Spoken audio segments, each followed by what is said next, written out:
நாக்குல நரம்பு இல்லைங்கிறக்காக எதை வேணா பேசுறதா விஜய்? நீட் தேர்வை பத்தி அடிப்படை அறிவே இல்லாம பேசிருக்காரு. நீட் தேர்வை யாரு எதுக்குறாங்க தெரியுமா? இந்த பிரைவேட் மெடிக்கல் காலேஜ் வச்சிருக்காங்க இல்லையா, அவங்க தான் எதுக்குறாங்க. என்ன காரணம்னா டப்பு, காசு.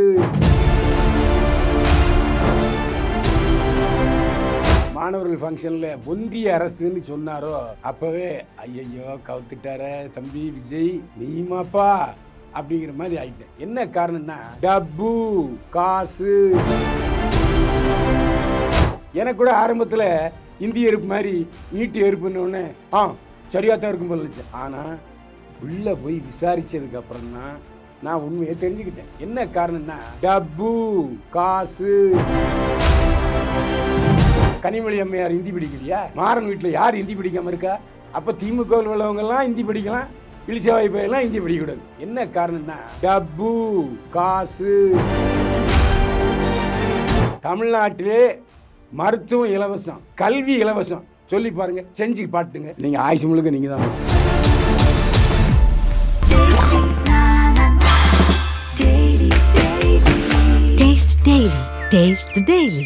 வணக்கம் சார். வணக்கம். என்னை வாழ வைத்துக் கொண்டிருக்கும் யூடியூப் சேனல் நேயர்களுக்கு நன்றியும் வணக்கம். கடந்த ஒரு வாரமாவே காட்டு தீயா பரவற ஒரே விஷயம் விஜய் அவர்கள் தான் சார். இப்போ எங்க பார்த்தாலும் குட்டி குட்டி வீடியோஸ், கிரிஞ்சி வீடியோவா இருக்கட்டும், கியூட் வீடியோஸா இருக்கட்டும், சில பேர் முட்டி போட்டு பூ கொடுக்குறாங்க, பாட்டு பாடுறாங்க, அடுத்து எம்ஜிஆர்ன்றாங்க. இதெல்லாம் எப்படி சார் பாக்குறீங்க? போற்றுவார் போற்றட்டும், தூற்றுவார் தூற்றட்டும், என் கடன் உண்மை செய்திகளை வெளியிடு. நான் உண்மையிலே தம்பி விஜய் அரசியல் வரவை எதிர்பார்த்தேன். ஒரு நல்ல நடிகர், நல்லா டான்ஸ் ஆடுவார், நல்லா ஃபைட் பண்ணுவார். அதனால பொதுமக்களுடைய கஷ்டத்தை தெரிஞ்சிருப்பாரோ அப்படின்னு நான் நினைச்சேன். ஆனால் அவர் என்னை முழுமையாக ஏமாற்றி விட்டார். ஒரே வார்த்தையில் ஏமாற்றி விட்டார். ஏன்னு சொன்னால், எப்போ அவர் அந்த மாணவர்கள் ஃபங்க்ஷனில் ஒன்றிய அரசுன்னு சொன்னாரோ அப்போவே ஐயையோ கவுத்துட்டார தம்பி விஜய் நீமாப்பா அப்படிங்கிற மாதிரி ஆயிட்டேன். என்ன காரணம்னா, இன்றைய தேவையை அவர் பூர்த்தி செய்வாருங்கிறத நான் நினச்சேன். இன்றைய தேவை என்ன?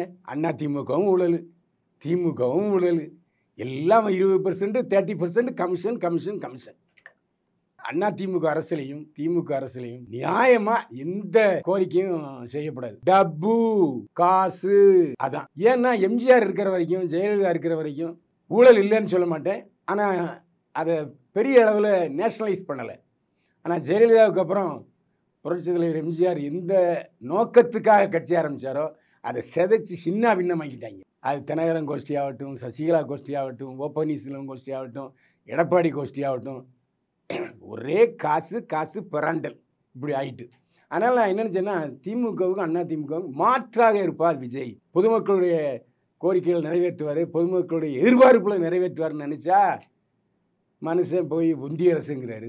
நீட் தேர்வை பற்றி அடிப்படை அறிவே இல்லாமல் பேசியிருக்காரு. நீட் தேர்வை யார் எதுக்குறாங்க தெரியுமா? இந்த பிரைவேட்டு மெடிக்கல் காலேஜ் வச்சுருக்காங்க இல்லையா, அவங்க தான் எதுக்குறாங்க. ஜனங்க எதுக்கவே இல்லை. எங்கள் ஊரில் எடுத்துங்க, எங்கள் ஊரில் 2 டாக்டர் தான் இருந்தாங்க. இப்போ 25 டாக்டர் வந்துட்டாங்க, 60 பேர் படிச்சுக்கிட்டு இருக்காங்க. ஏன்? நீட் தேர்வு தான். என்ன காரணம்னா, இந்த பிரைவேட் மெடிக்கல் காலேஜுக்காரங்கெல்லாம் அரசாங்கத்தை சார்ந்தவங்க, ஆளுங்கட்சியாக இருப்பாங்களா, எதிர்கட்சியாக இருப்பாங்க. அப்படிப்பட்ட சூழ்நிலையில் அவங்களுக்கு ப்ரைவேட் கோட்டான்னு ஒன்று இருக்கு இல்லையா, அந்த கோட்டாவில் 80 லட்சம் 1 கோடின்னு ஒரு சீட்டுக்கு வாங்குறாங்க. இந்த காசை கொடுத்துட்டு வர்ற டாக்டர் எப்படி இருப்பான்? அவனும் காசு காசுன்னு பறப்பான். அப்போ எங்கே மக்களுக்கு மருத்துவம் சரியாக கிடைக்காது.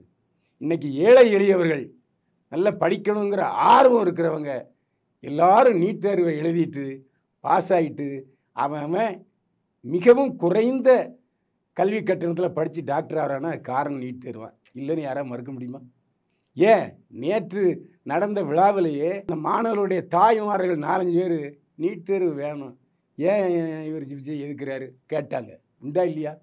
முதல்ல நாம் ஒரு விஷயத்தை தெரிஞ்சுக்கணும். எனக்கு கூட ஆரம்பத்தில் இந்திய எருப்பு மாதிரி நீட்டு எருப்புன்னொன்னே சரியாக தான் இருக்கும் போல இருந்துச்சு. ஆனால் உள்ளே போய் விசாரித்ததுக்கப்புறம் தான் நான் உண்மையை தெரிஞ்சுக்கிட்டேன். ஆரம்பத்தில் எனக்கு தெரியல. ஏன்னா இந்திய இருப்புன்னு சொன்னாங்க திமுகவில். ஆனால் திமுககாரங்க வீட்டில் எல்லாருமே ஹிந்தி படித்தாங்க. உண்டா இல்லையா? கனிமொழி அம்மையார் ஹிந்தி படிக்கலையா? மாறன் வீட்டில் யார் ஹிந்தி படிக்காமல் இருக்கா? மாறன் ஹிந்தி படிக்கலையா? இன்றைக்கி கலாநிதி மாறன் எம்பியாக இருக்க, மாறன் பையன் எம்பியாக இருக்காருன்னா அவருக்கு ஹிந்தி தெரியும். கனிமொழி அம்மையாருக்கு ஹிந்தி தெரியும். அப்போ திமுகவில் உள்ளவங்கெல்லாம் ஹிந்தி படிக்கலாம், இழிச்சவாய் பையெல்லாம் ஹிந்தி படிக்கக்கூடாது. என்ன நியாயம் இது? உனக்கு ஒரு நியாயம், எனக்கு ஒரு நியாயமா?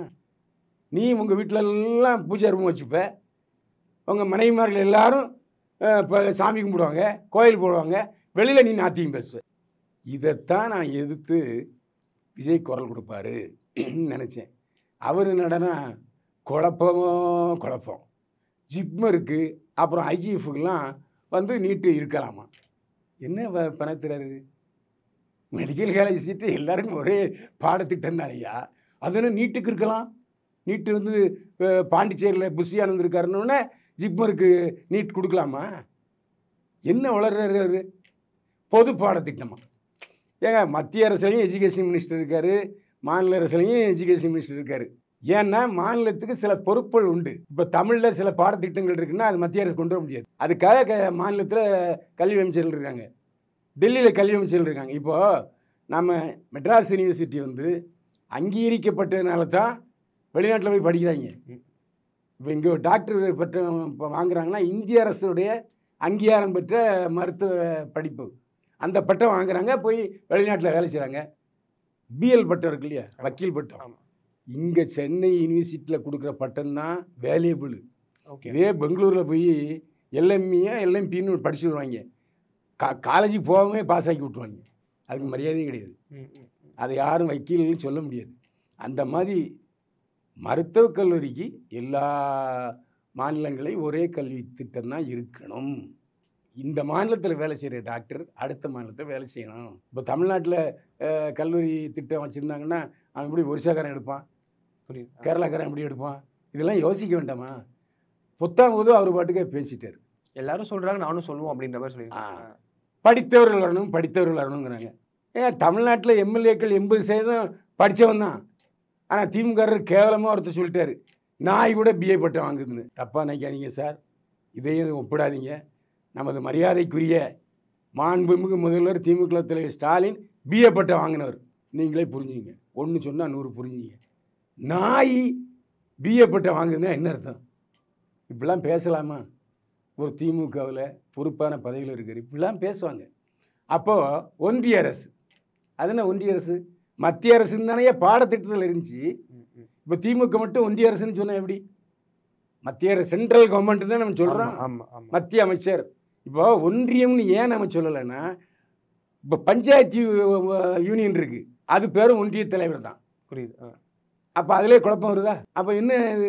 இப்போது உதாரணத்தை எடுத்துக்கிட்டோம்னா, டாக்டர் கலைஞர் முதல்வராக இருக்கும் பொழுது ஏப்ரல் 14 சித்திரை முதல் நாளை தைப்பொங்கல், தை திருவிழா கொண்டாடுவோம் அப்படின்ட்டார். நான் நடைமுறைக்கு வந்துச்சா? எல்லாரும் ஒத்துக்கலையும் இல்லை. அப்படியே திமுகவும் கிடப்பில் போட்டாங்க. எதுக்கு சொல்கிறேன்னா, சொல்கிறத சொல்லணும், செய்கிறத. இன்றைக்கி ஒழுங்கு மரியாதையாக தமிழ்நாட்டில் எல்லாருமே ஹிந்தி படிச்சிருந்தா, நான் உள்பட, வேறு கட்டத்துக்கு போயிருப்போம். இல்லை நேஷ்னல் லாங்குவேஜ்னு ஒன்று கொண்டு தான் ஹிந்தி படித்து தோலை, படிப்பொருள்லாம் விட்டுரு.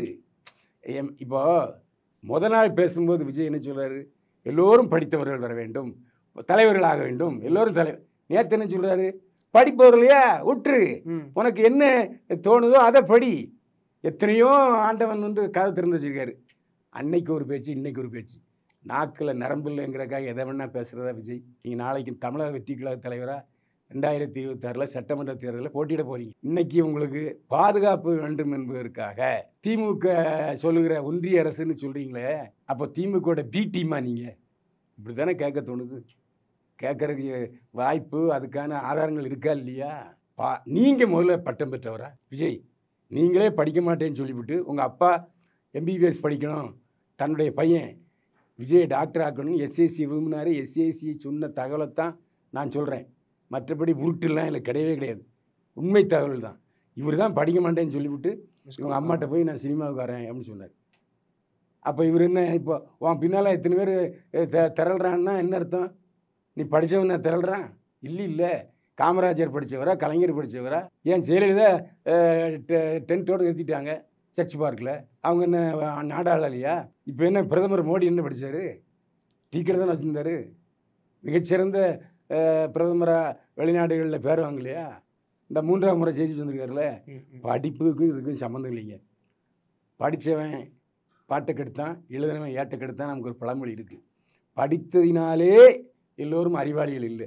ம், ம். கலைஞரே கண்ணாசனே பாட்டு எழுதியிருக்கு. புத்தி உள்ளவன்லாம் ஜெயிச்சே இல்லை, ஜெயிச்சவன்லாம் புத்திசாலி இல்லை. அதனால் அது அல்ல காரணம்.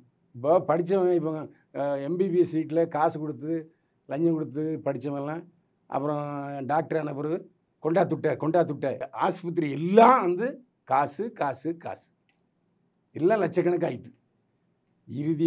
உறுதியாக ஒரே ஒரு விஷயம் சொல்கிறேங்க.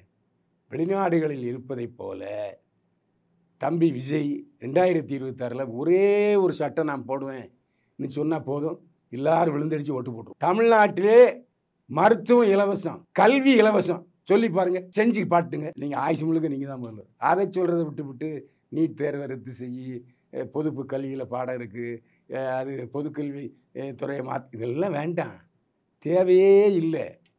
இன்னைக்கு வெளிநாடுகளில் இருப்பதைப் போல மெடிக்கல் எடுத்த உடனே இன்சூரன்ஸ், குழந்தையா இருக்கும்போது இன்சூரன்ஸ் போட்டுருந்தேன், உனக்கு வருமானம் வந்துடுதா?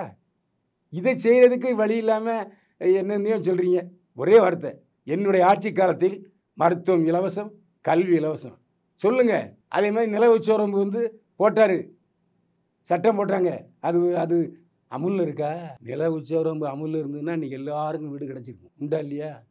சமத்துவங்கிறீங்க, எங்கே சமத்துவம் இருக்குது? கிடையாது. ஜாதியை ஒழிக்கங்கிறீங்க. ஒரே வார்த்தை, கல்வி இலவசம், பள்ளிக்கூடத்தில் ஜாதி கேட்க மாட்டேன் சொல்லுங்கள். இந்த மாதிரி புதிய திட்டங்களை அறிவிங்க. தயவு செஞ்சு விஜய் அவர்களே, இலவசம் மட்டும் வேண்டாம் வேண்டாம் வேண்டாம். எல்லோருமே உழைக்க வேண்டும், உழைத்ததில் பிழைக்கணும், இப்படி சொல்லுங்கள். அதை விட்டு தேவையில்லாமல் ஏமாற்றிட்டீங்களா விஜய்? இதுக்கப்புறமாவது உங்களை நீங்கள் திருத்திங்க. அப்போ தான் 2026 வாகை சூட முடியும். அண்ணா திமுகவும் ஆதரிக்காதீங்க, திமுகவும் ஆதரிக்காதீங்க. ஏன் மத்தியில் பாஜக கூட ஆதரிக்க வேண்டியதில்லை, காங்கிரஸையும் ஆதரிக்க வேண்டியதில்லை. தனியாக நில்லுங்க. உங்களுக்குன்ற ஒரு தனி சட்டம், தனி வழி. எனக்குன்னு தனி வழி ரஜினி சொன்னார் இல்லையா? ஏன்னா போகிற வழிலாம் எல்லாம் அந்த திருட்டு பேரில் இருக்கானுங்க, அது மோசமான வழியெலாம் இருக்குன்றேன். எனக்குன்னு ஒரு தனி வழி சொல்லி நீங்கள் நடங்க. ஏன் ஒன்றிய அரசு தேவையா? திமுக மட்டும்தானே ஒன்றிய அரசுன்னு சொல்கிறேன். மற்ற எந்த கட்சிகளாக ஒன்றிய அரசுன்னு சொல்கிறேன்னா, திமுக சார்பில் பத்திரிகையில் மட்டும்தான் ஒன்றிய அரசுன்னு போடுறான், மற்றவங்கள மத்திய அரசு தான் போடுறான். அதனால் தயவு செய்து விஜய் அவர்களே திருத்தி கொள்ளுங்கள். அண்ட் இப்போ விஜய் அவர்கள் வந்து அடுத்த எம்ஜிஆர் இந்த பாட்டெலாம் பாடிருப்பாங்க. சத்தியமாக சொல்கிறேன், எல்லாம் பொய்ங்க. ஏங்க கேப்டனே எம்ஜிஆர் இல்லைங்க. ஆமாம், ஏன்னா எம்ஜிஆர் உடைய பயிற்சி வளர்ச்சி எல்லாம் வேறங்க. எம்ஜிஆர் அல்ல விஜய், அப்படி பேசுகிறதே பாவம். அதனால் விஜயை எம்ஜிஆர்னு சொல்கிறது முட்டாள்தனம், போக்கிரித்தனம். அண்ட் விஜய் அவர்களை நீங்கள் என்னவா பார்க்குறீங்க சார்? 2026 அவரால் கண்டிப்பாக ஏதாவது சீட்லாம் வின் பண்ண முடியும் நினைக்கிறீங்களா? இல்லை, இப்போதைக்கு நான் உறுதியாக எதுவுமே சொல்ல முடியாது. என்ன காரணம்னா, அவருடைய பேச்சுக்கள் மாறணும், நடவடிக்கைகள் மாறணும், பத்திரிகாரன்ட்ட சரளமாக பேசணும், இன்டர்வியூ கொடுக்கணும், பயப்படுறாரு. இப்போ உதாரணம் சொல்லணும்னா, மேயர் துரைசாமி மகன் இறப்புக்கு வந்துட்டு பார்க்காம போயிட்டார், பயந்து கூட்டம் இருக்குன்னு. ஆமாம் ஆமாம். கூட்டத்தை பார்த்து மிரள்றவன் தலைவனே இல்லை. எம்ஜிஆருங்க சிவாஜி வித்தியாசம் என்ன தெரியுமா? எம்ஜிஆர் வந்து மக்களை பார்த்து கும்பிடுவார், சிவாஜி சொல்ல என் பையன் வந்தாங்க போக சொல்லுப்பா, அவ்வளோ பெரிய கூட்டத்தில் முண்டுப்பார். அதனால தான் ரோட்டு விழுறாரு. புரியுது. அவருடைய அணுகுமுறை வேறு. சினிமாவில் நடிப்பார், வாழ்க்கையில் நடிக்க தெரியாத ஒரு மனுஷன். எம்ஜிஆருக்கு இனிமே எவனும் எம்ஜிஆர் கிடையாது, ஒரே எம்ஜிஆர் தான். ஏதோ மாநாடுலாம் பிளான் பண்ணிட்டு தான் சொல்கிறாங்க சார், அதுக்கான ஒத்திகை தான் இது. சும்மா ஒரு கொஞ்சம் பீப்புள் எல்லாம் இங்கேயே பணத்திற மாநாட்டில் போய் இருந்து பணத்தை போகிறாரு, எல்லாம் எழுந்து போயிடுவாங்க. அண்ட் இப்போ அவர் நடிக்க போகிறாரு 69வது படமும் முழுக்க ஒரு அரசியல் கதை. இதில் வந்து மாறுபட்ட விஷயங்கள்லாம் பேச போகிற அரசியல் மாதிரி ஒரு ஏதோ ஒரு கரை சட்டை கரை வெட்டி இப்பெல்லாம் போட்டு தான் இருக்க போகிறதாகவும் சொல்கிறாங்க சார். படம் ஓடாது.